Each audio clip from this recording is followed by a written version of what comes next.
Hello students, today we are starting cardiovascular system. तो आज हमने कौन कौन से टॉपिक करने हैं इसमें हमने ना इसकी क्विक रिवीजन करनी है। उसमें हमने सबसे पहले करना है एनाटॉमी, उसके अलावा फिजियोलॉजी। और क्या करना है, फिजियोलॉजी हो गया, एनाटॉमी हो गया, इसके अलावा हम करेंगे इस्केमिक हार्ट डिजीज़, हाइपरटेंशन और pericarditis and cardiac tamponade.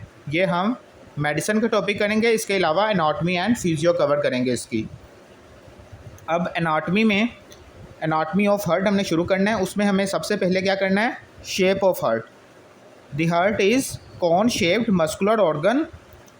Present कहाँ होता है, present located in the middle of mediastinum, slightly tilted to the left side. ठीक है, इसकी लोकेशन कहाँ है, सेंटर ऑफ मीडियास्टिनम। शेप कौन सी है, कॉन शेप्ड है और मस्कुलर ऑर्गन है।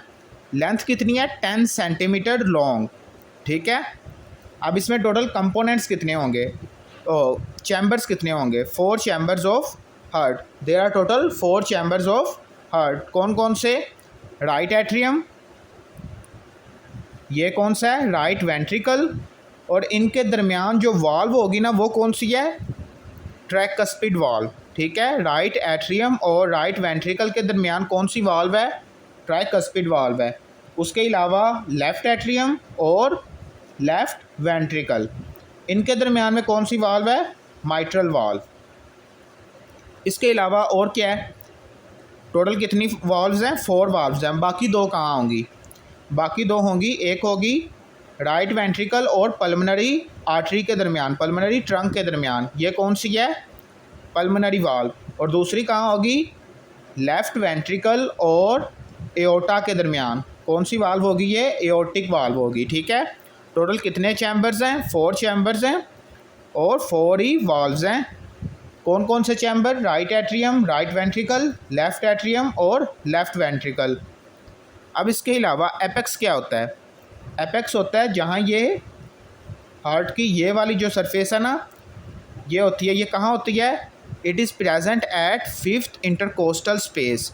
ठीक है, it is present between 5th intercostal space, mid clavicular line या फिर 9 centimetre left of mid line, directed toward downward. ठीक है, डायरेक्टेड डाउनवर्ड।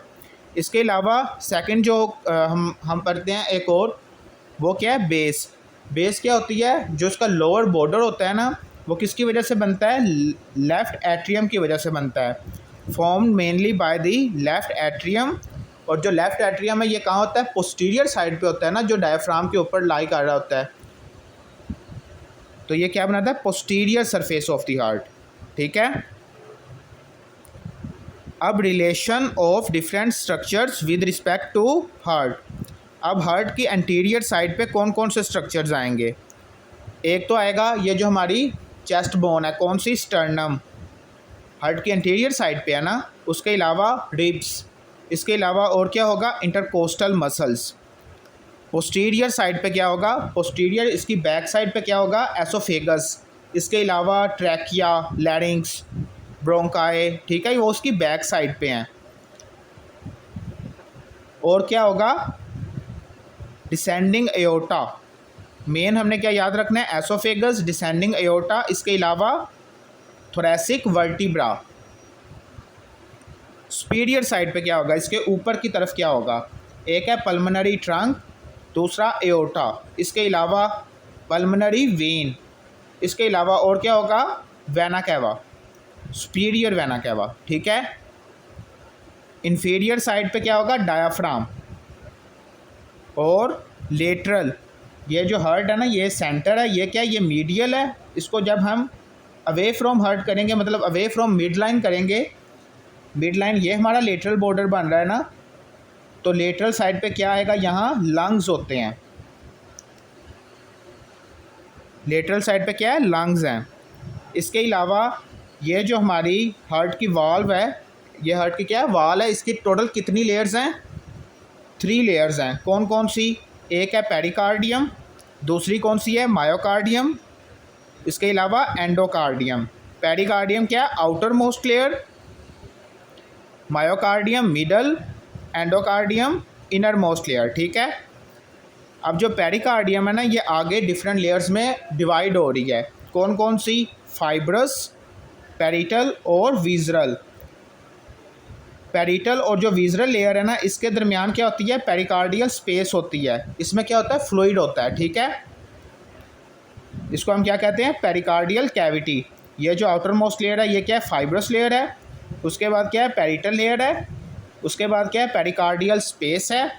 और फिर क्या है? विज़रल लेयर है। इसका दूसरा नाम क्या है? एपिकार्डियम। अब एपिकार्डियम के बाद क्या आएगा? ये क्या है? मायोकार्डियम। और मायोकार्डियम के बाद एंडोकार्डियम।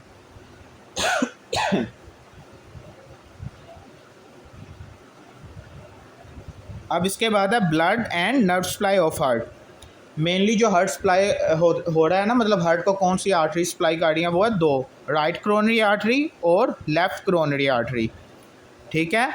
और ये दोनों कहाँ से आ रही हैं? फ्रॉम असेंडिंग एओर्टा, ठीक है। कहाँ से आ रही है? Ascending aorta. ये जो एओर्टा है ना, ये क्या है? ये वाला पार्ट है, ये असेंडिंग एओर्टा है। अब जो लेफ्ट क्रोनरी आर्टरी है ना, ये आगे डिवाइड हो रही है लेफ़्ट एंटीरियर डिसेंडिंग आर्टरी, इसके अलावा लेफ़्ट सर्कमफ्लेक्स आर्टरी। जो लेफ़्ट एंटीरियर डिसेंडिंग आर्टरी है ना, ये क्या कर रहा है?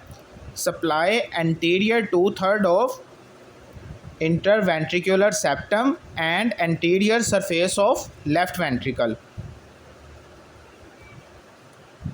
इधर से मतलब निकलेगी, ये क्या है? ये है लेफ़्ट क्रोनरी आर्टरी। फिर इधर से ये जो निकल रही है, ये क्या है? Left anterior descending artery. और बैक साइड पे जो जा रही है, ये कौन सी है? Left circumflex artery.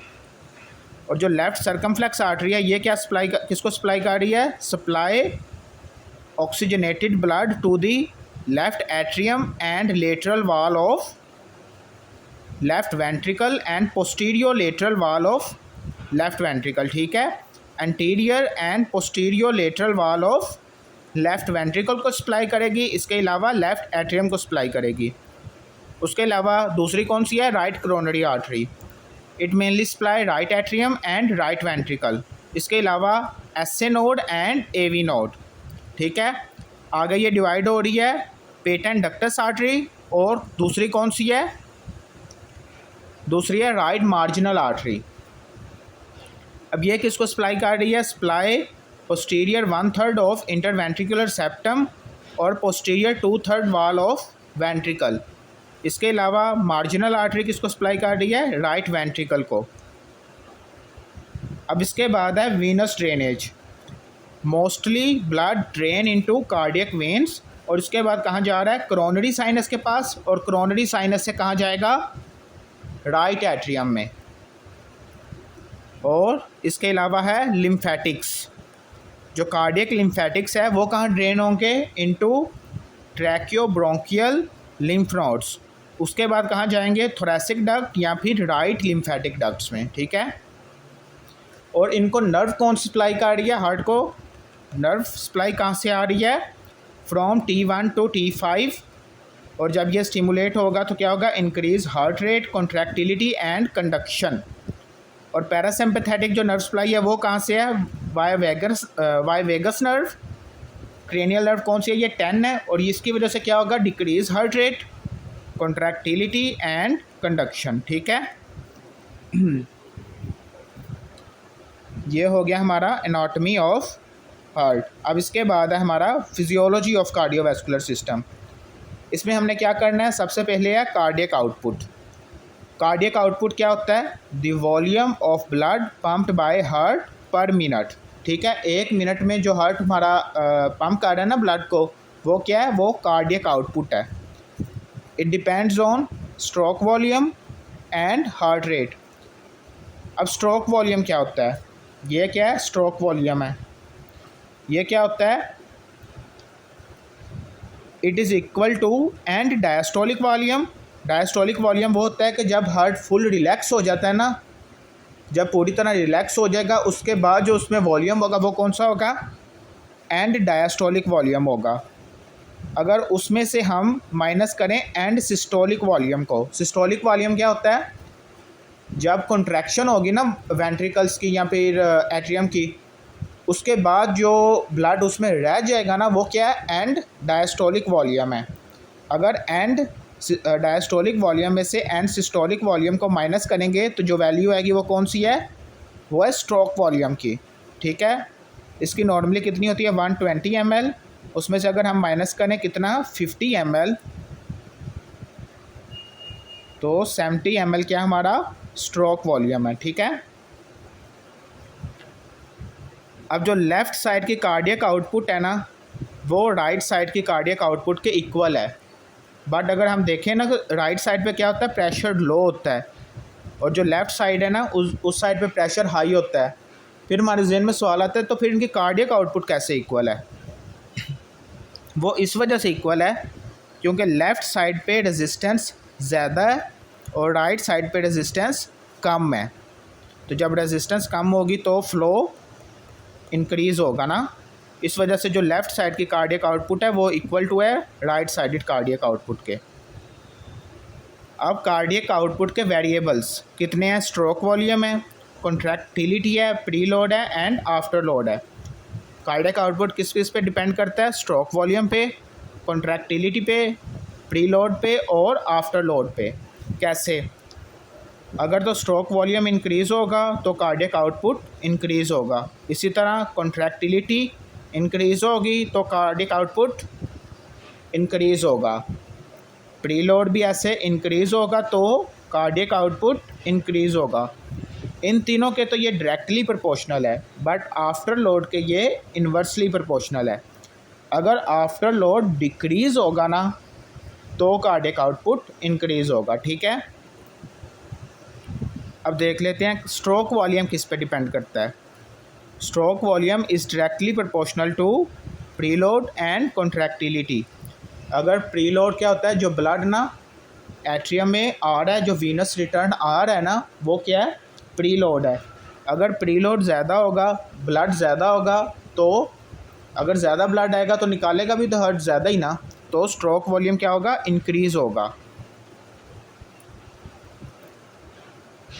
इसी तरह कॉन्ट्रैक्टिलिटी, जब कॉन्ट्रैक्शन ज़्यादा होगी ना तब भी क्या होगा, स्ट्रोक वॉल्यूम इंक्रीज़ होगा। अब इसके बाद है थर्ड वन, वो क्या है, आफ्टर लोड।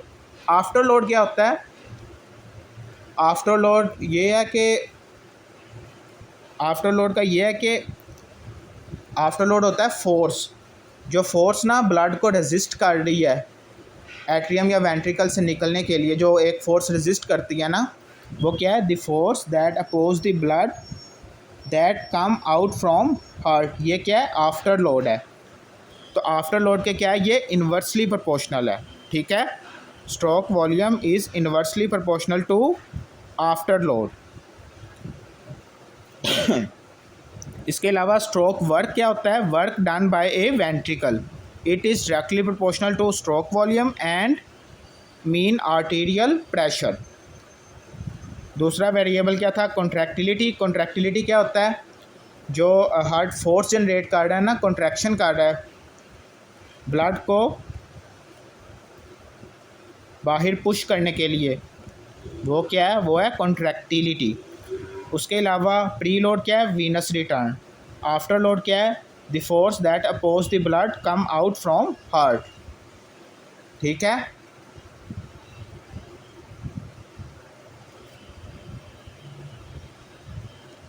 अब इसके बाद जो हमारा नेक्स्ट टॉपिक है वो कौन सा है, हीमोडायनामिक्स।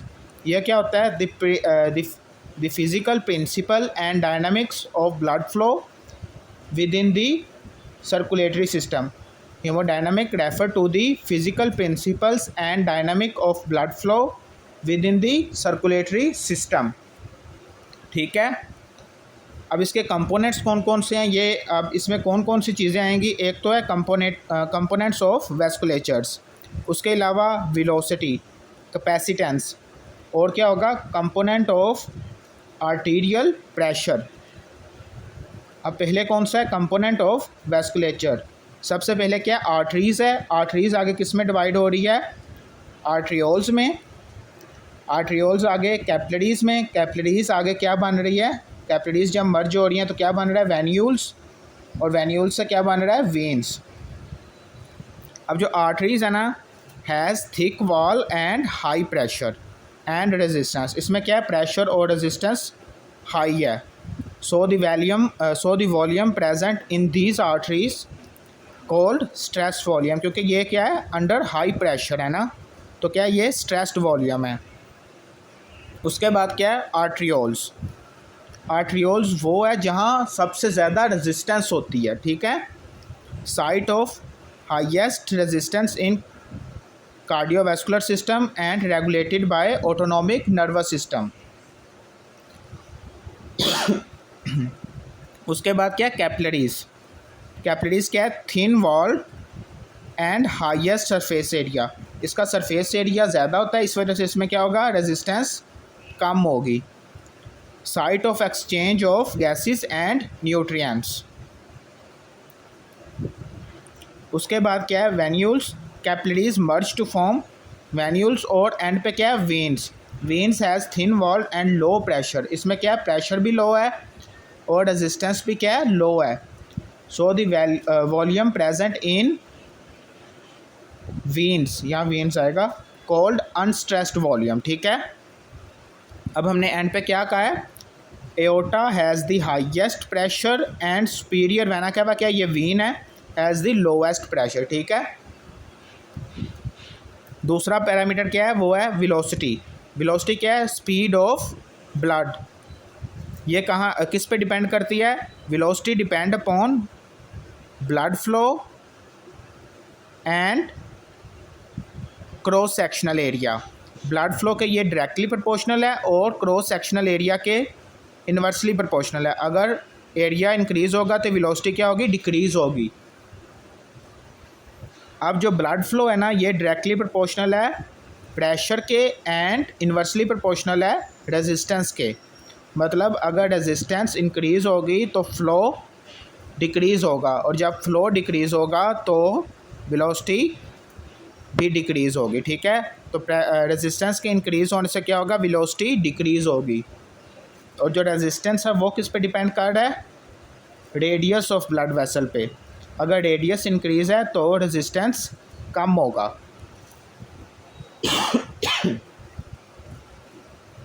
उसके बाद है capacitance, ability of blood vessels to come back into its original shape, ठीक है। It is directly proportional to change in volume and inversely proportional to the change in pressure. End पे क्या है, कंपोनेंट ऑफ आर्टीरियल प्रेशर। अब कौन कौन से हैं, एक तो है सिस्टोलिक ब्लड प्रेशर।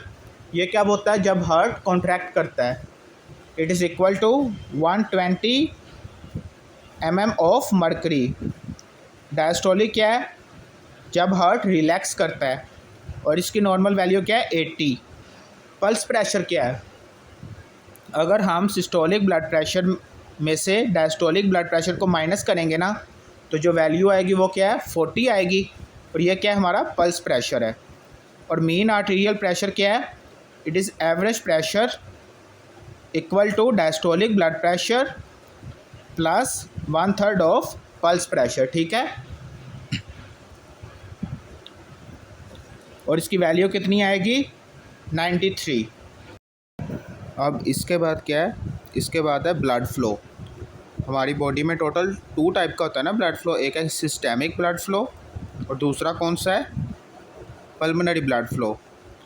अब सिस्टेमिक ब्लड फ्लो क्या होता है, इसमें ये होता है कि हार्ट से ब्लड निकलेगा, बॉडी को सप्लाई करेगा, उसके बाद deoxygenated blood collected from body.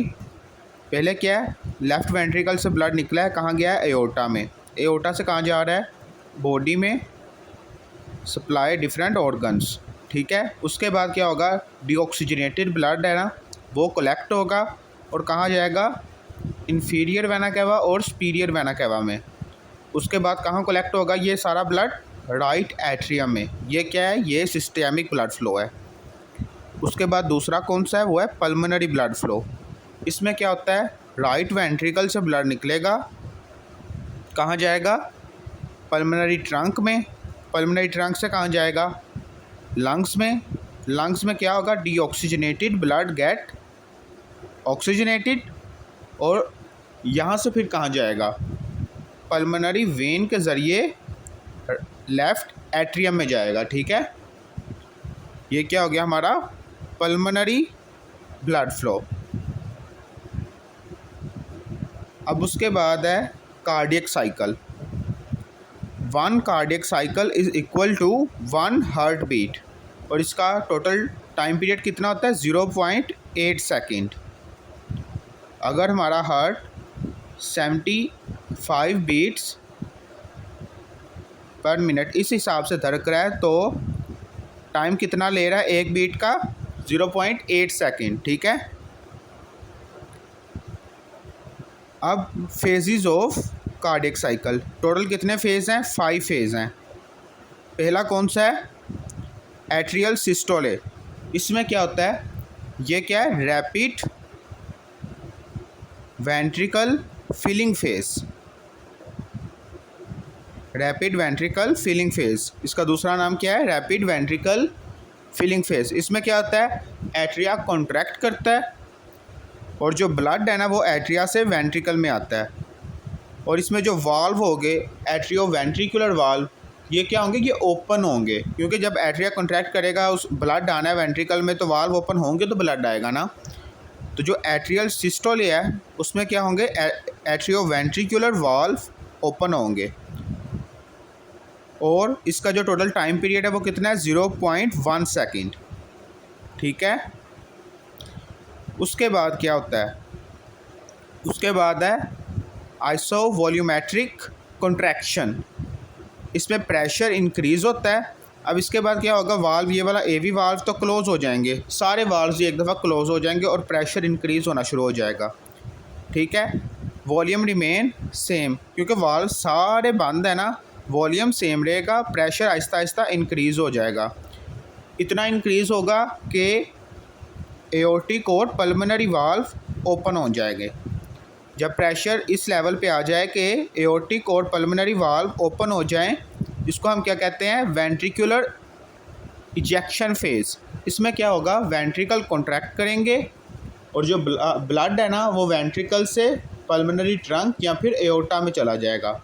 इसमें क्या होगा एओर्टिक और पल्मोनरी वाल्व ओपन होंगे। आइसोवॉल्यूमेट्रिक कॉन्ट्रैक्शन में क्या होता है ऑल वाल्व्स आर क्लोज्ड, और इसका टोटल टाइम पीरियड कितना है 0.05 सेकेंड, और वेंट्रिकुलर इजेक्शन का टोटल टाइम पीरियड कितना है 0.25 सेकेंड। मोस्टली 2.25 सेकेंड ही होता है बट 0.3 सेकेंड तक जा सकता है। उसके बाद आ जाता है हमारा फोर्थ फेज़, ये क्या है आइसोवॉल्यूमेट्रिक रिलैक्सेशन। इसमें क्या होगा, इसमें भी तमाम वाल्व्स इसके बाद क्या कॉन्ट्रैक्शन के बाद क्या होंगे वाल्व सारे क्लोज हो जाएंगे और जो प्रेशर होगा ना वो गिरना शुरू हो जाएगा, और इसमें जो वॉल्यूम है ना वो कांस्टेंट रहेगा। प्रेशर डिक्रीज़ होगा, वॉल्यूम कांस्टेंट रहेगा। ठीक है, जब वॉल्यूम प्रेशर डिक्रीज़ होगा ना इट विल ओपन, कौन से वाल्व को ये ओपन करेगा, जब प्रेशर डिक्रीज़ होगा तो ये एट्रियो वेंट्रिकुलर वाल्व को ओपन करेगा और वेंट्रिकल्स को दोबारा फिल करेगा। जब प्रेशर इंक्रीज़ होगा तब ये एओर्टिक और पल्मोनरी वाल्व्स को ओपन करेगा। ठीक है, प्रेशर क्या हो रहा है डिक्रीज़ हो रहा है और वॉल्यूम रिमेन कांस्टेंट, तो अल्टीमेटली क्या होगा ये वेंट्रिकल फिलिंग फेज़, ये क्या ये स्लो फिलिंग फेज़ है, स्लो फिलिंग होगी इसमें। इसमें क्या होगा एवी वाल्व को ओपन कर देगा। ठीक है, और इसका टोटल टाइम पीरियड कितना है 0.35 टू 0.4 सेकेंड, और रिलैक्सेशन फेज़ का कितना है सेम एज कॉन्ट्रैक्शन 0.05 सेकेंड। ये हो गया हमारा कार्डियक साइकिल। उसके बाद है हार्ट साउंड। टोटल कितनी टाइप हैं 4 टाइप हैं, जिसमें से 2 टाइप्स नॉर्मल हैं, S1 and S2 normal heart sound है, S3 and S4 abnormal heart sound है। अब जो S1 साउंड है वो कौन सी है लब साउंड है, और S2 डब साउंड है। ये कब प्रोड्यूस होती है at closure of atrioventricular valve, और dub sound closure of semilunar valve. ये कौन सी हैं एओर्टिक पल्मोनरी। ठीक है, ओपन होने पे आवाज़ नहीं आती, जब वाल्व्स क्लोज होंगी ना तब आवाज़ आएगी। और S1 heart sound best heard at apex, और कब प्रोड्यूस होगी? Start of ventricular contraction. ये देखो, ये है ना स्टार्ट, जब मतलब प्रेशर इंक्रीज़ हो रहा है ना और जब वाल्व्स क्लोज हो रही हैं तब क्या होगी? S1 हर्ट साउंड आएगी।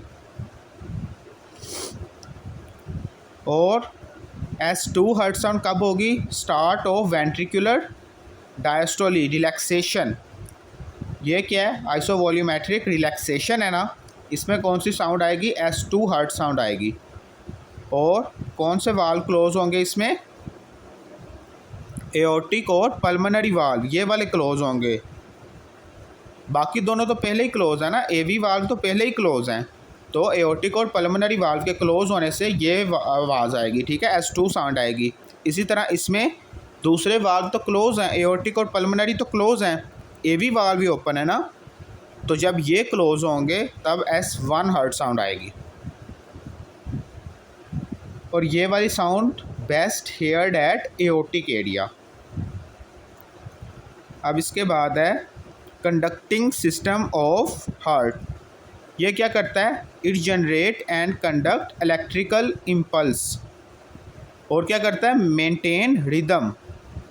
अब इसमें क्या क्या आएगा? SA नोड, ये क्या करता है? सिग्नल भेजता है किसको? AV नोड को। AV नोड से bundle of His, bundle of His से left and right bundle branches, और एंड पे कहाँ जा रहे हैं? परकिंजी फाइबर्स में। और जो हमारा नॉर्मल हार्ट रेट है ना वो कितना है? 60 to 100 बीट्स पर मिनट। ये हो गए हमारे फिजियोलॉजी के टॉपिक। अब इसके बाद है हमारा लास्ट टॉपिक जो फिजियोलॉजी में हमने करना है, वो क्या है? वो ECG है। ECG क्या होता है? It record electrical activity of heart. अब इसमें अगर हमारे पास ये सबसे पहले जो ये पिक्चर है ना, ECG में हमें ये वाली लीड्स मिलती हैं। अब इसमें क्या है? सबसे पहले P वेव है एक, उसके अलावा क्या है? PR इंटरवल है, उसके बाद QRS है, QRS के बाद क्या है? T वेव है, और क्या है? ST सेगमेंट है। अब जो P वेव है ना, ये क्या रिप्रेजेंट कर रही है? एट्रियल कॉन्ट्रैक्शन को, एट्रियल डीपोलराइजेशन को। P wave represent atrial depolarisation.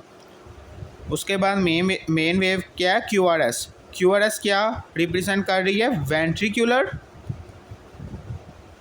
Ventricular depolarisation. उसके बाद क्या है? T wave. T वेव क्या रिप्रेजेंट कर रही है? Ventricular repolarisation, relaxation, ventricular relaxation, ठीक है। इसके अलावा और क्या है इसमें? PR interval. PR इंटरवल क्या होता है? The time from atrial depolarisation to ventricular depolarisation.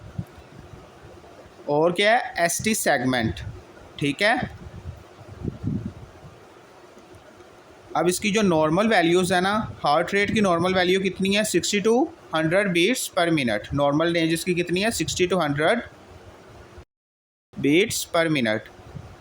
और क्या हमने किया है? PR इंटरवल, ये कितना होता है? ये होता है 0.12 to 0.2 सेकेंड, मतलब 3 स्मॉल बॉक्सेस से लेके 5 स्मॉल बॉक्सेस तक, ठीक है। और ये क्या रिप्रेजेंट कर रहा है? Atrial to ventricular conduction. QRS इसकी जो नॉर्मल है ना, ये 3 स्मॉल बॉक्सेस से कम होगा, ठीक है। 0.08 to 0.12 सेकेंड वेंट्रिकुलर डीपोलराइजेशन को ये शो कर रहा है। और क्या है इसमें? QT इंटरवल, इधर से लेके इधर तक, इसकी जो वैल्यू है वो है 0.36 से लेके 0.44 सेकेंड। ये क्या रिप्रेजेंट कर रहा है? Total ventricular depolarisation and repolarisation. Male में इसकी वैल्यू है लेस देन 0.44 सेकेंड, और फीमेल में लेस देन 0.46 सेकेंड। और लास्ट पे क्या है? ST segment. ये क्या होता है? Normally at baseline and isoelectric. और इसके अलावा है टी वेव। टी वेव हमने कर लिया, ये क्या है? Ventricular relaxation. अब इसके बाद है ईसीजी में ना टोटल होते हैं 10 इलेक्ट्रोड्स होते हैं, जिसमें से जो 4 इलेक्ट्रोड्स हैं ना वो है लिम्ब इलेक्ट्रोड्स। वो हमारे 2 अपर लिम्ब पे लगेंगे और 2 लोअर लिम्ब में लगेंगे। और उसके अलावा क्या है? 6 चेस्ट इलेक्ट्रोड्स हैं। अब जो 4 है ना लिम्ब इलेक्ट्रोड्स, इसको हम एक नेमोनिक है read your good books. Read से क्या है? रेड है। रेड इलेक्ट्रोड कहाँ लगेगा? राइट आर्म पे। वाई क्या है? येलो। योर क्या है? येलो। येलो कहाँ लगेगा? लेफ्ट आर्म पे।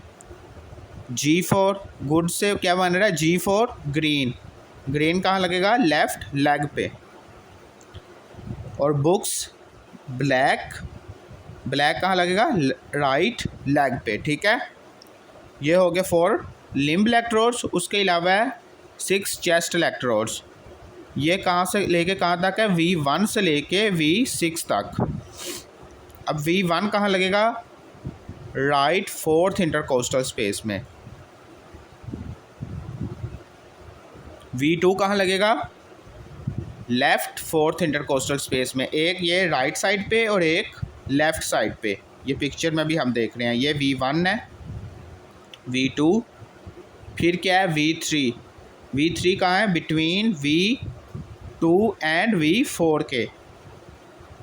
और V4 कहाँ है? 5th intercostal space mid clavicular line. V5 between V4 and V6। और V6 कहाँ है? ये भी 5th इंटरकोस्टल स्पेस है बट मिड एक्सिलरी लाइन। और ये जो होता है ना V5, ये होता है एंटीरियर एक्सिलरी लाइन में लगता है। ये हो गया हमारे 10 इलेक्ट्रोड्स। और इसका हमें मिलेगा क्या? 12 लीड ईसीजी मिलेगी। मतलब हमें ईसीजी ये स्ट्रिप मिलेगी ना, इस पर 12 लीड्स होंगी। कौन कौन सी? लीड 1, लीड 2 और लीड 3। ये कहाँ होती है? अगर हम इसमें देखें तो ये क्या है? लीड 1, लीड 2 और लीड 3। उसके बाद AVR, AVL एंड AVF। ये क्या है? AVR, AVL and AVF। और इसके अलावा क्या है? V1, V2, V3, V4 and V5 and V6। ये वाली 6 लीड्स कहाँ हैं? ये है। और उसके अलावा सेपरेट पे हमें जो लीड 2 है ना वो एंड पे भी मिलेगी। ठीक है, अब जो लीड 1 है ना, ये क्या है? ये लेटरल वाल के बारे में बता रही है। कौन कौन सी लीड है जो लेटरल वाल के बारे में बता रही है? हम ये देखते हैं। एक लीड 1 है, एक AVL है, और इसके अलावा कौन सी है? इसके अलावा है V5 एंड V6। ये क्या है? अगर हम यहाँ हार्ट को ड्रा कर लें, एक सेकेंड, ये हार्ट है। ठीक है, अब ये जो V1 to V6 है ना, ये अगर हमारा सेंटर पॉइंट है तो ये V1 है, ये V2 है। ये किसके बारे में हमें बता रही है? राइट साइड के बारे में। V3, V4 ये क्या है? एंटीरियर वॉल के बारे में हमें बता रही है। V5, V6 ये क्या है? लेटरल वॉल के बारे में हमें बता रही है। ठीक है, V1 और V2 किसके बारे में बता रही है? राइट साइड के बारे में। V3, V4 एंटीरियर वॉल के बारे में। और V5, V6 ये लेटरल वॉल के बारे में बता रही है। अगर हम इन चारों को कलेक्ट कर दें, मतलब कलेक्टिवली देखें ना, तो ये क्या है? पूरी एंटीरियर वॉल बन रही है ना, एंटीरियर सेप्टल वॉल। तो V1, V2, V3 और V4 क्या बता रही है? एंटीरियर सेप्टल वॉल के बारे में। और अगर V1, V2 को अलग से देखें तो राइट साइड, V3, V4 हो तो एंटीरियर वॉल। अब उसके बाद आ गया AVR, AVL and AVF। AVR, R से क्या है? अब ये देख लो, R से राइट साइड, L से लेटरल वाल, मतलब ये राइट है और ये लेफ़्ट है। लेफ़्ट कौन सी होती है? लेटरल होती है, जो अवे फ्रॉम मिड लाइन होगी। AVF, एफ से इंफीरियर वाल, ठीक है। ये हो गए हमारे AVR, AVL एंड AVF। उसके बाद है lead 1 and lead 2 and lead 3। Lead 1 lateral है और जो बाकी दो है ना, लीड 2 एंड लीड 3, ये क्या है? ये इंफीरियर वाल के बारे में बता रही हैं, ठीक है। अब हमने अगर ECG में देखना है तो हमने कौन कौन सी चीज़ें देखनी है? How to read an ECG। तो सबसे पहले हम क्या देखेंगे? रेट देखेंगे। उसके बाद वैसे ECG में हम देखते हैं रिदम। सबसे पहले रिदम देखते हैं, अगर रिदम है रेगुलर, उसका फिर रेट निकालने का फार्मूला और है, और अगर इरेगुलर है तो उसका और है, ठीक है। NRE 1 में भी इसकी रेट वगैरह के क्वेश्चन तो नहीं आते। अब फिर भी हम एक दफ़ा ओवरव्यू कर लेते हैं इसका भी। रेगुलर रिदम में क्या होता है? इक्वल RR इंटरवल होता है, ठीक है। Sinus rhythm P wave is followed by QRS and T wave. P wave होगी, उसके बाद QRS होगा और T वेव होगा, और जो RR इंटरवल है ना, ये वाला, इसमें जो डिस्टेंस है वो इक्वल होगा। इरेगुलर में क्या होगा? ये जो RR इंटरवल है ना, उसमें जो डिस्टेंस है वो इक्वल नहीं होगा, अनइक्वल होगा, ठीक है। अगर तो इरेगुलर रिदम है तो उसका हम जो होगा ना रेट, वो कैसे निकालेंगे? R waves multiply by 6। हम ये टोटल R वेव्स को काउंट करेंगे और उसे 6 से मल्टीप्लाई कर देंगे। और अगर रेगुलर है तो क्या करेंगे? हम 300 से नंबर ऑफ़ लार्ज बॉक्सेस को डिवाइड करेंगे। लाइक अगर हम देखें तो टोटल 1 2 3 लार्ज बॉक्सेस है ना इसमें। वेट, ये इरेगुलर रिदम है क्योंकि यहाँ 1 2 3 4 हैं, इधर क्या है? 3 लार्ज बॉक्सेस हैं, ठीक है। अगर हम मतलब देखेंगे अगर इरेगुलर रिदम है तो हम R वेव ये टोटल काउंट करेंगे 1 2 3 4 5 6 7 8 9 10 11 12 13। 13 को मल्टीप्लाई कर देंगे 6 से, क्या आएगा? 78 बीट्स पर मिनट। और अगर रेगुलर है तो हम 300 डिवाइडेड बाय 4 करेंगे, इसका 4 ही बन रहा है। अगर हम यही रेगुलर रिदम है ना, कहीं 4 है बॉक्सेस, कहीं 3 हैं, तो 75 बीट्स पर मिनट, ठीक है। और अगर हार्ट रेट हो 60 से कम तो क्या होगा? ब्रैडिकार्डिया। और हार्ट रेट अगर 100 से ज़्यादा है तो क्या होगा? टैकिकार्डिया। उसके अलावा हम क्या देखेंगे? वेव फॉर्म एनालिसिस, कि पी वेव प्रेजेंट है या फिर एब्सेंट है। पी वेव QRS से पहले आ रही है और इसके बाद टी वेव आ रही है। और क्या देखेंगे? नॉर्मल PR इंटरवल है और ST सेगमेंट की डेविएशन तो नहीं है, मतलब एलिवेशन या फिर डिप्रेशन तो नहीं है। इसके बाद है हमारे पास एबनॉर्मेलिटीज़ ऑफ ECG, इसमें से क्वेश्चन आ सकता है, ठीक है।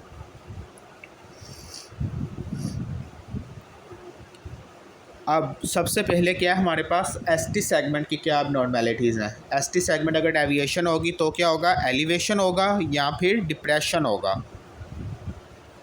एलिवेशन किस किस केसेस में हो सकता है? सबसे पहला जो है ना मोस्ट इम्पोर्टेंट, वो क्या है? STEMI. ST segment elevation MI, इसमें क्या होगा? ST सेगमेंट की एलिवेशन होगी। दूसरा क्या है डिफरेंशियल इसका? Left ventricular hypertrophy.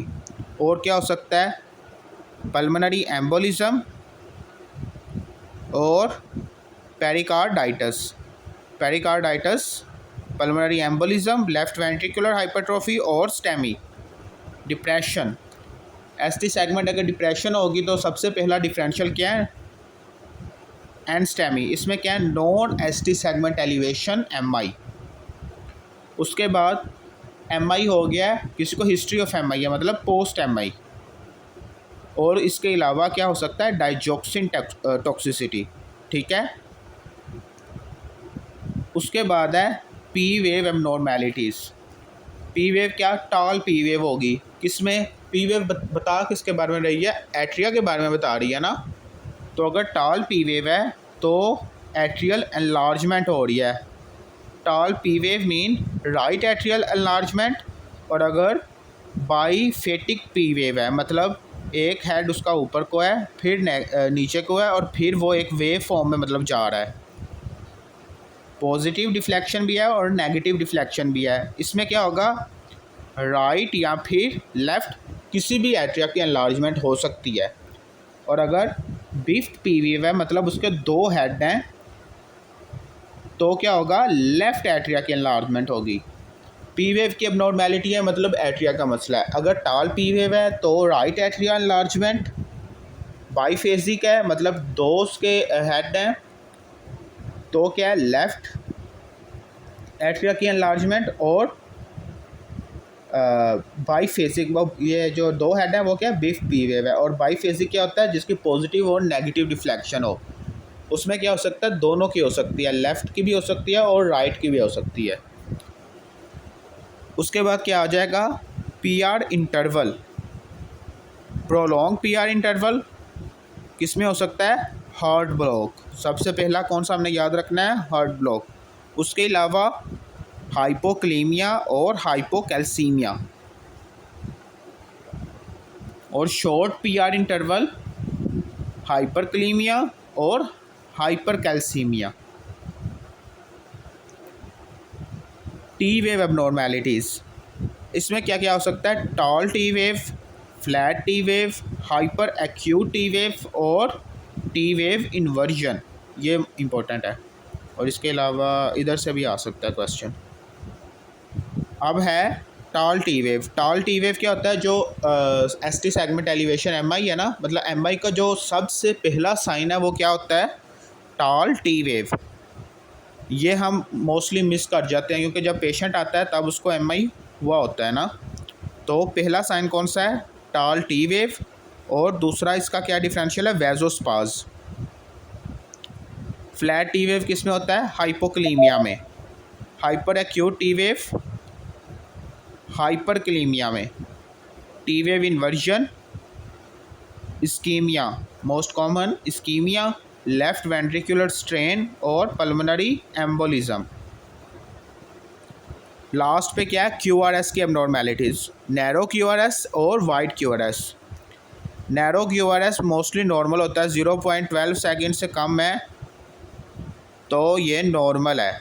बट इसके साथ अगर हमें मिल रहा है फिब्रिलेटरी वेव्स मिलेंगी, मतलब पी वेव प्रेजेंट नहीं होगी और इसकी जगह पे ऐसे फिब्रिलेटरी वेव्स होंगी, तो क्या ये एट्रियल फिब्रिलेशन है। और अगर फ्लटर वेव्स मतलब साटूथ वेव्स, ये वाली वेव्स मिलेंगी with narrow Q R S, तो क्या होगा, एट्रियल फ्लटर है। और इसके अलावा क्या है, सुप्रा वेंट्रिकुलर टैकिकार्डिया। और wide Q R S complex में क्या होता है, वेंट्रिकुलर टैकिकार्डिया और वेंट्रिकुलर फिब्रिलेशन।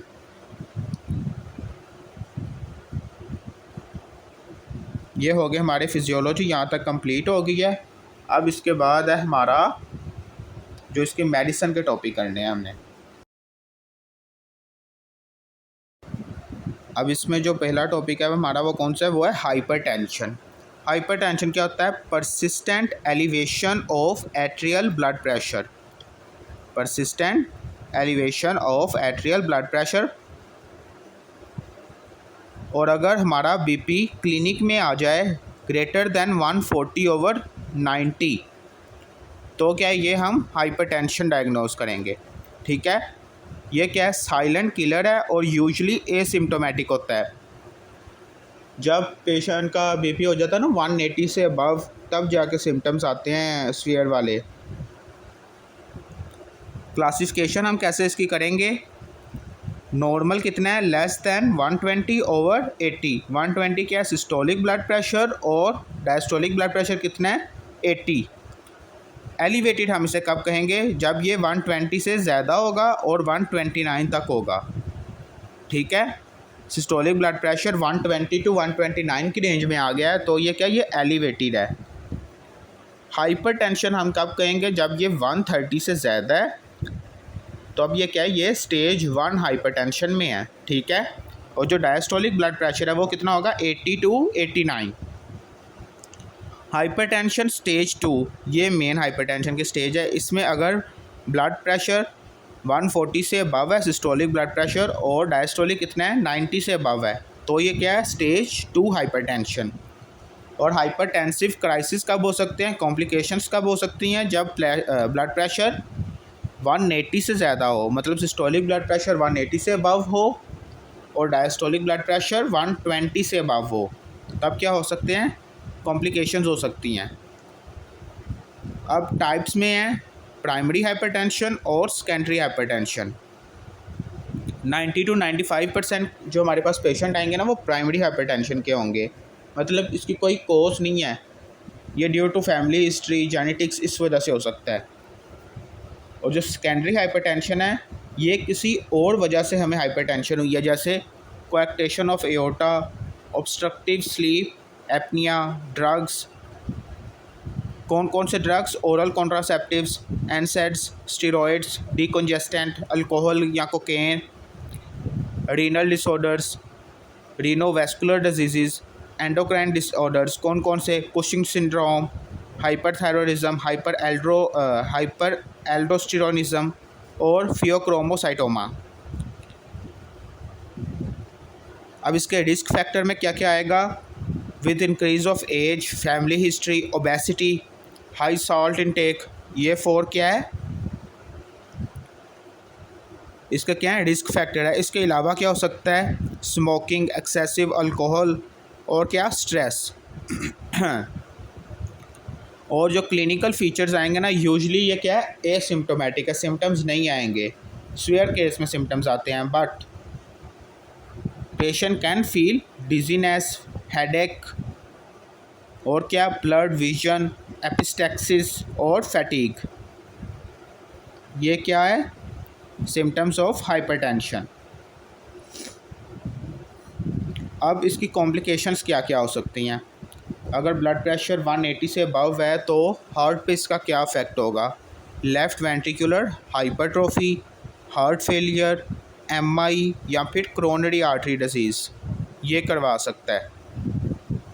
जब प्रेशर ज़्यादा होगा तो ये जो वेंट्रिकल की वॉल्स के साथ जाके आके अटैच टकराएगा तो क्या करेगा, वेंट्रिकल की हाइपरट्रोफी करवाएगा ना, इसकी वजह से with the passage of time इसकी कॉन्ट्रैक्शन कम हो जाएगी और हार्ट फेलियर होगा। और क्या हो सकता है, जब ये ब्लड वेसल्स में से ऐसे प्रेशर हाई प्रेशर मतलब ब्लड गुजरेगा, it will damage epithelium of blood vessels, इसकी वजह से क्या होगा, ये जो होते हैं ना प्लेक या फिर लो डेंसिटी लिपिड्स वो आके इधर बाइंड कर जाते हैं और क्या कराएंगे वैजोस्पाज, तो क्या होगा ये कोरोनरी आर्टरी डिजीज़ कराएगा, that will lead to what, MI. उसके अलावा ब्रेन में ये क्या करवा सकता है, stroke, transient ischemic attack, hemorrhage, kidney में chronic kidney disease, renal failure, eye, hypertensive retinopathy और विजन लॉस, ब्लड वेसल्स में मैंने बताया है एथीरोस्क्लेरोसिस और एन्यूरिज्म। अब इसके बाद है कि हम इसको डायग्नोस कैसे करेंगे। पेशेंट आया हमारे पास, हमने उसका ब्लड प्रेशर मेजर करना है, एक आर्म में नहीं करना, हमने दोनों आर्म में करना है, measure blood pressure in both arm.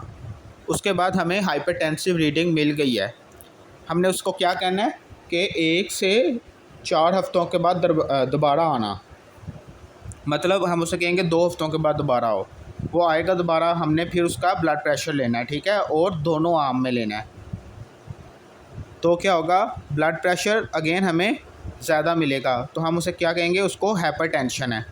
But हमने ये देखना है कि उसको इस वजह से तो नहीं उसका ब्लड प्रेशर इंक्रीज़ हो रहा है कि वो डर रहा हो, जब क्लिनिक में आ रहा है तब उसका ब्लड प्रेशर इंक्रीज़ हो रहा है और जब वो बाहर जा रहा है उसका ब्लड प्रेशर ठीक है, घर में उसका ठीक है, तो हम क्या देखेंगे कि ये वाइट कोट हाइपरटेंशन तो नहीं है, तो हम क्या करेंगे एम्बुलेटरी ब्लड प्रेशर, मतलब हम उसे कहेंगे कि आपने घर में मेजर करना है, और अगर घर में उसकी रीडिंग नॉर्मल आ रही है तो ये क्या है, ये वाइट कोट हाइपरटेंशन है, ठीक है।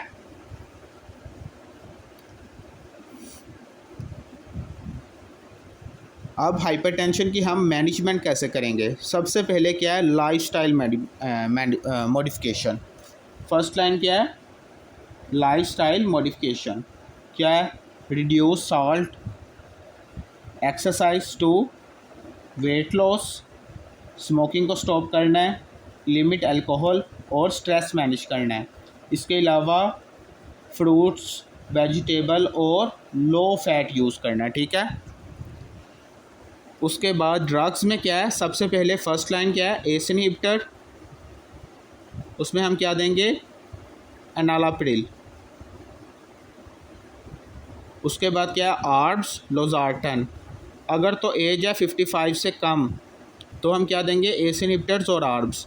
और अगर ज़्यादा एज है तो हम क्या देंगे, कैल्शियम चैनल ब्लॉकर, एम्लोडोपिन। इसके अलावा क्या हम दे सकते हैं, डायोरेटिक्स, और क्या दे सकते हैं, बीटा ब्लॉकर्स। और अदर उसमें क्या आएंगे, एल्डोस्टेरोन और एल्डोस्टेरोन एंटागोनिस्ट। और लास्ट पे क्या है, अल्फ़ा ब्लॉकर्स। गोल हमारा क्या है, ब्लड प्रेशर हमने रखना है लेस दैन 130/80। और क्या हम करेंगे, इससे क्या होगा, रिड्यूस कार्डियोवैस्कुलर रिस्क, मतलब इससे हमारे जो कार्डियोवैस्कुलर के क्राइसिस है ना वो कम हो जाएंगे। और जो हमारा एंड ऑर्गन डैमेज है लाइक रीनल फेलियर और क्रोनिक किडनी डिजीज़, ये भी रिस्क कम हो जाएगा। अब इसके बाद ये है कि कौन सी हमने कंडीशंस में कौन कौन से ड्रग्स अवॉइड करने हैं, ये कॉन्ट्रा इंडिकेशन हमने याद रखनी है। ये रट्टे वाले क्वेश्चन है, ये आपने खुद बाद में कर लेने हैं।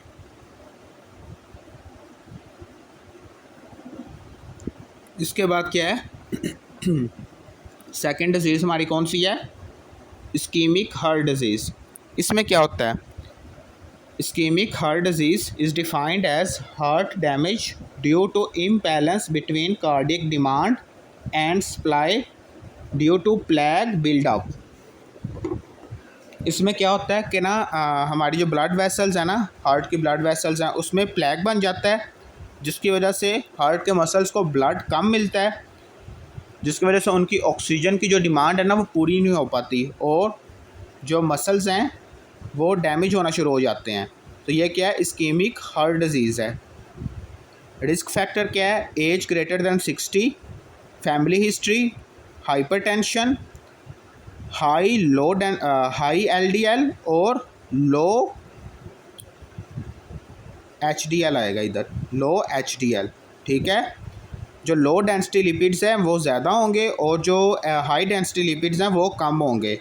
इसके अलावा ओबेसिटी, सिगरेट स्मोकिंग और डायबिटिक मेलिटस, ठीक है। और इसमें साइंस कौन से आएंगे, सिम्टम्स कौन कौन से आएंगे, एक आएगा चेस्ट पेन। चेस्ट पेन होगी हमें, वो कहाँ रेडिएट होगी, लेफ़्ट साइड पे, chest pain that radiate to left arm and left jaw, ठीक है। उसके अलावा shortness of breath, sweating, hypertension, और इन्फीरियर एमआई का जो केस होगा ना, इन्फीरियर वाल एमआई, उसमें क्या होगा, हाइपोटेंशन होगा, बाकी सब में क्या होगा, हाइपरटेंशन होगा, ठीक है। अब इसकी टाइप्स कौन कौन सी हैं, अब इसमें है सबसे पहले है स्टेबल एंजाइना, उसके अलावा क्या हो सकता है, अनस्टेबल एंजाइना और प्रिंसमाइटल एंजाइना और स्टेमी और एनस्टेमी, ठीक है। स्टेबल एंजाइना में क्या होता है, जो प्लेग है ना वो ग्रेटर दैन 70%, मतलब ये जो ब्लड वेसल है ना इसकी जो 70% है ना उसकी ब्लॉकेज कर देता है, ठीक है। ये प्लेग 70% से अबव की ब्लॉकेज करता है, बट इसमें एसटी सेगमेंट की डेविएशन नहीं होती, ठीक है, नो एसटी सेगमेंट डेविएशन। और क्या होगा, ये अर्ली साइन है, अर्ली साइन क्या होता है, टॉल टी वेव, इसमें क्या होगा, ये अर्ली स्टेज है, इसमें क्या होगा, टॉल टी वेव। और जो ट्रोपोनिन है ना, ट्रोपोनिन तब होते हैं जब हार्ट के मसल डैमेज हो रहे होते हैं, तब ये रिलीज़ हो रहे होते हैं, तो इसमें जो ट्रोपोनिन है वो क्या होंगे, नेगेटिव होंगे। उसके बाद है प्रिंसमेटल एंजाइना, ये क्यों होता है, पहले हम अनस्टेबल एंजाइना कर लेते हैं। Unstable angina, plague greater than 90%, ST segment depression with T wave inversion. इसमें क्या होगा, जो प्लेग है ना ये ग्रेटर दैन 90% ब्लॉकेज कर जाएगा, और इसमें क्या होगा, एसटी सेगमेंट डिप्रेशन होगा विथ टी वेव इन्वर्जन। और इसमें भी ट्रोपोनिन जो होंगे ना वो नेगेटिव होंगे, क्योंकि अभी भी 10% ब्लड पास हो रहा है, तो हार्ट के मसल जो है ना वो अभी तक डैमेज नहीं हुए।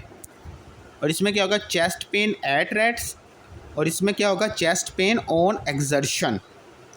अब ये हो गया इन दोनों में डिफरेंस। इसके बाद है स्टेमी और एनस्टेमी। इसमें जो प्लैग है ना, एनस्टेमी में क्या होगा, non ST segment elevated MI.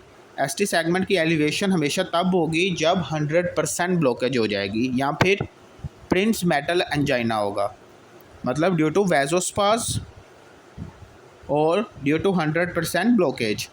प्लैग इसमें क्या है, ग्रेटर देन 90% इसकी ब्लॉकेज हो गई है, ये जो वेसल है। बट एसटी सेगमेंट की डिप्रेशन है विद टी वेव इन्वर्जन, तो ये क्या है, ये एनस्टेमी में आएगा। अब हम इसको अनस्टेबल एंजाइना से कैसे डिफ्रेंशिएट करेंगे, इसमें जो ट्रोपोनिन होंगे ना, ये क्या है, ट्रोपोनिन वो पॉजिटिव होंगे, अनस्टेबल में क्या है, नेगेटिव है। मतलब इसमें जो हार्ट की वाल है ना उसको ये डैमेज करना शुरू हो गया है। और जो स्टेमी है उसमें क्या होगा, प्लैग 100% ब्लॉक, मतलब ये प्लैग है ना 100% ब्लड वेसल को ब्लॉक कर देगा। और एसटी सेगमेंट की एलिवेशन होगी with pathological Q wave. ST segment की क्या होगी, ये एसटी सेगमेंट है तो एलिवेशन होगी, ठीक है। और जो ट्रोपोनिन है वो पॉजिटिव होंगे।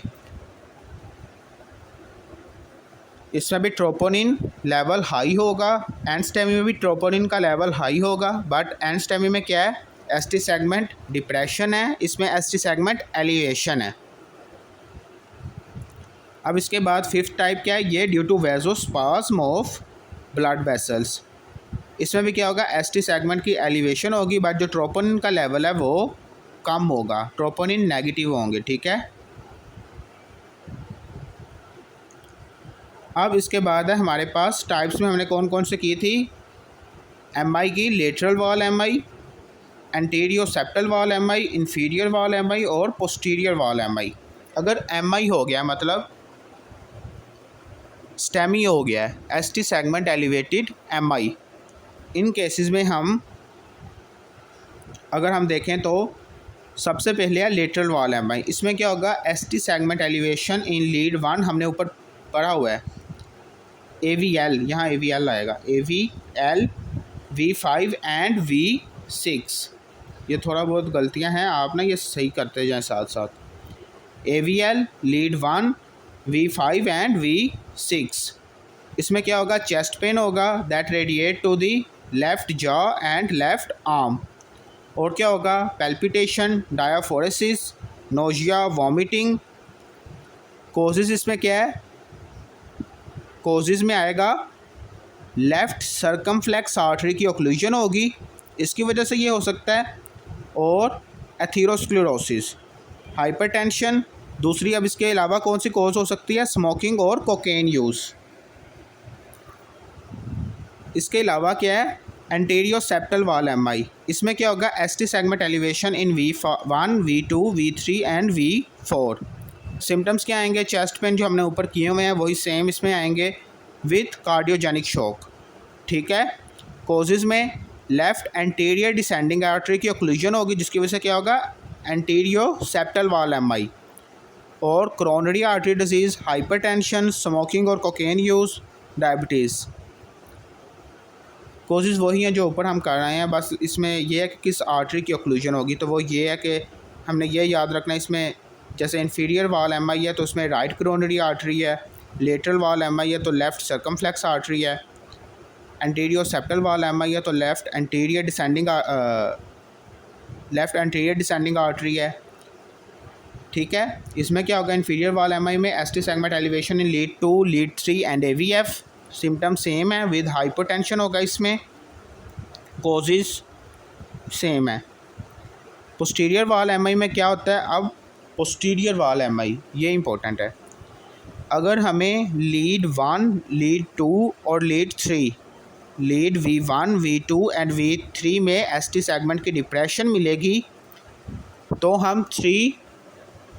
हम एक्स्ट्रा वो ECG करवाएंगे, 3 एक्स्ट्रा लीड्स लगाएंगे बैक साइड पे। ये कहाँ लगी हैं, स्कैपुला के बिल्कुल सेंटर में, जहाँ ख़त्म हो रहा है वहाँ कौन सी है, V8, उसकी लेफ़्ट साइड पे कौन सी है V7, राइट साइड पे कौन सी है V8 और V9। तो अगर ST सेगमेंट एलिवेशन मिल जाए V7, V8 और V9 में तो क्या होगा, पोस्टीरियर वॉल MI होगी। पर सबसे पहले हमने क्या देखना है, V1, V2 और V3 में ST सेगमेंट डिप्रेशन होगा, उसके बाद हम एक्स्ट्रा 3 लीड्स ऐड करेंगे। These leads are added in 12 lead ECG by positioning electrode on the patient back to view her posterior wall। Sign same होंगे और इसमें क्या होगा, इस आर्टरी की ओक्लूजन होगी राइट कोरोनरी आर्टरी या फिर लेफ़्ट कोरोनरी आर्टरी की ओक्लूजन होगी। ठीक है, अब इसके बाद है डायग्नोसिस एंड ट्रीटमेंट। हम डायग्नोस कैसे करेंगे, सबसे पहले पेशेंट आता है हमारे पास चेस्ट पेन के साथ, तो हम क्या करेंगे, ECG करेंगे। ECG में हमें क्या मिलेगा, ST सेगमेंट एलिवेशन। अगर तो हमें ST सेगमेंट एलिवेशन मिल रही है तो ये क्या है, एनस्टेमी है। किन किन में ST सेगमेंट एलिवेशन हो रही थी, एक हो रही थी स्टेमी में, अगर मिल रही है, सॉरी यहाँ क्या आएगा, स्टेमी आएगा, ST सेगमेंट एलिवेटेड MI। और दूसरा कौन सा है, प्रिंस मेटल एंजाइना। ठीक है, एक क्या है स्टेमी और दूसरा कौन सा है, प्रिंस मेटल एंजाइना। और अगर हमें ST सेगमेंट की एलिवेशन नहीं मिल रही, नो एलिवेशन, तो किन किन में एलिवेशन नहीं थी, एक था स्टेबल एंजाइना, इसमें क्या था, ST सेगमेंट की डिप्रेशन भी नहीं थी और एलिवेशन भी नहीं थी, इसमें क्या था, टॉल T वेव्स थी। अगर हमें ST सेगमेंट की डेविएशन नहीं मिल रही विद टॉल T वेव तो ये क्या है, स्टेबल एंजाइना है। और अगर हमें ST सेगमेंट की depression with T wave inversion मिल रहा है तो ये क्या है, एनस्टेमी या फिर अनस्टेबल एंजाइना। अनस्टेबल एंजाइना में क्या होगा, ट्रोपोनिन का लेवल डिक्रीज़ होगा, मतलब नेगेटिव होंगे, और एनस्टेमी में पॉजिटिव होंगे, मतलब इंक्रीज़ होगा। अब इसको हम आपस में कैसे डिफ्रेंशिएट करेंगे, लाइक स्टेमी को प्रिंस मेटल एंजाइना में से कैसे डिफ्रेंशिएट करेंगे, तो इसमें जो ट्रोपोनिन है ना वो लेवल कम होगा और इसमें हाई होगा। ठीक है, अब इसके बाद है स्टेमी की आगे डिफ्रेंशिएट, मतलब हम इसको कैसे करेंगे कि कहाँ असल में ब्लॉकेज है। तो अगर तो ST सेगमेंट एलिवेशन है लीड 1 AVL या V5 और V6 में, तो ये क्या है, लेफ़्ट सर्कमफ्लेक्स आर्टरी की ओक्लूजन है। और अगर ST सेगमेंट एलिवेशन है 2, 3 and AVF, lead 2, 3 and AVF में, तो क्या होगा, ये राइट कोरोनरी आर्टरी की ओक्लूजन है। और अगर ST सेगमेंट एलिवेशन है V1, V2, V3 and V4 में, तो ये लेफ़्ट एंटीरियर डिसेंडिंग आर्टरी की ओक्लूजन है। इसके अलावा और क्या कर सकते हैं, कार्डियक एंजाइम, साइटोकेन काइनेस और ट्रोपोनिन लेवल। ठीक है, और इकोकार्डियोग्राफी में to see wall motion abnormalities, और एंड पे क्या है, कोरोनरी एंजियोग्राफी। ट्रीटमेंट हम इसका कैसे करेंगे, तो जो सबसे पहले पेशेंट आया ना चेस्ट पेन के साथ, तो उसका एक नेमोनिक है मोना, हम उसको मॉर्फिन, ऑक्सीजन, नाइट्रेट्स और एस्प्रिन देंगे। इसके बाद डेफिनेटिव ट्रीटमेंट में कोरोनरी आर्टरी बाईपास ग्राफी और परक्यूटेनियस इंटरवेंशन, मतलब स्टेंट।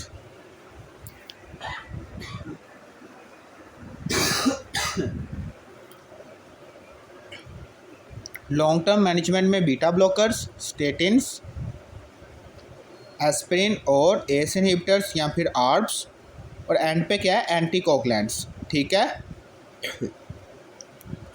और इसकी कॉम्प्लिकेशंस क्या हैं, within 24 hours ventricular fibrillation, after 1 to 3 days, 1 से 3 दिन में क्या हो सकता है, pericarditis, within 1 week free wall rupture या myocardial rupture, 1 to 2 week tube ventricular aneurysm, और 2 to 6 वीक रेसलर सिंड्रोम। ठीक है, ये हो गया इस्केमिक हार्ट डिजीज़ का टॉपिक। आज हम इतना ही कर रहे हैं, कल हम करेंगे पेरिकार्डाइटिस और आगे वाली डिजीज़।